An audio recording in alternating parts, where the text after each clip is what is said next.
ರೀಸೆಂಟಾಗಿ ನಾನೊಂದು ಮದ್ವೆಗೆ ಹೋಗಿದ್ದೆ. ಅಲ್ಲಿ ಎಂಟ್ರೆನ್ಸಲ್ಲಿ ಇವಾಗೆಲ್ಲ ಕಾಮನ್ ಆಗಿ ಈ ಪ್ರೀ ವೆಡ್ಡಿಂಗ್ ಫೋಟೋಶೂಟ್ ಎಲ್ಲ ಫ್ರೇಮ್ ಎಲ್ಲ ಹಾಕ್ತಾರೆ ಅಲ್ವಾ? ಸೊ ಅದೇ ರೀತಿ ಅಲ್ಲೇನೋ ಫ್ರೇಮ್ ಹಾಕಿದ್ದಾರೆ. ಅದ್ರ ಕೆಳಗಡೆ ಒಂದು ಮೆಸೇಜ್ ಹಾಕಿದ್ರು.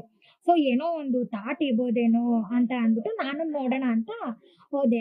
ಅಲ್ಲಿ ಆ ಮೆಸೇಜ್ ಏನಿತ್ತು ಅಂತ ಅಂದ್ರೆ, ಎಣ್ಣೆ ಕುಡಿಯುವವರು ದಯವಿಟ್ಟು ಮದುವೆಗೆ ಬರಬೇಡಿ ಅಂತ ಹಾಕಿದ್ರು. ಏನೋ ಎಣ್ಣೆ ಕುಡಿಯುವವರು ದಯವಿಟ್ಟು ಮದುವೆಗೆ ಬರಬೇಡಿ ಅಂತ ಹಾಕಿದ್ರು. ಸರಿ ಏನೋ ಹೋಗ್ಲಿ ಬಿಡು ಅಂತ ಅನ್ಕೊಂಡು ಹಿಂಗೂ ಹಾಕ್ತಾರ ಮೆಸೇಜು ಅಂತ ಅನ್ಕೊಂಡು ನಾನು ಒಳಗಡೆ ಹೋದೆ. ಸೊ ಆಮೇಲೆ ಮದುವೆಗೆ ಇನ್ನೇನು ಟೈಮ್ ಆಯಿತು, ಹೋಗೋಣ ಅಂತ ಅಂದ್ಬಿಟ್ಟು ಅಲ್ಲಿ ಒಳಗಡೆ ಎಲ್ಲರೂ ಹೋಗಿದಾರಲ್ಲ ಅಂತ ಹೋಗಿ ಕುತ್ಕೊಂಡ್ರೆ No, no, ಅದು no, no. ಹುಡುಗನೇ ಬಂದಿಲ್ಲ.